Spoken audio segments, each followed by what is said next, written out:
১৭৫ জনকে নিয়োগে স্বজনপ্রীতি ও আর্থিক অনিয়ম সহ বিভিন্ন অভিযোগে সকালে বাংলা একাডেমিতে অভিযান চালিয়েছে দুর্নীতি দমন কমিশনের এনফোর্সমেন্ট টিম।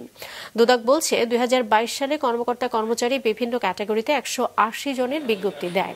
৫০,০০০ নিয়োগ প্রার্থীর কাছ থেকে অন্তত ২ কোটি টাকা জমা হয়।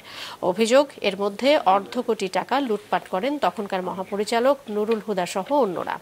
আরও অভিযোগ, ৪,০০০ প্রার্থীকে উত্তীর্ণ দেখানো হলেও মৌখিক পরীক্ষা ডাকা হয় মাত্র ৫০০ জনকে।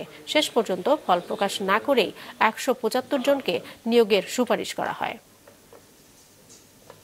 নিয়োগ কমিটিতে যারা ছিলেন তাদের আমরা এখনো বক্তব্য গ্রহণ করতে পারিনি, তো আমরা তাদের বক্তব্য একে একে গ্রহণ করব। আমাদের এখানে তালিকা আমরা পেয়েছি, পরবর্তীতে তাদের বক্তব্য নেওয়া হবে এবং এই সংশ্লিষ্ট রেকর্ডপত্রগুলো আমরা চেক করে আমরা কমিশনের প্রতিবেদন দাখিল করব।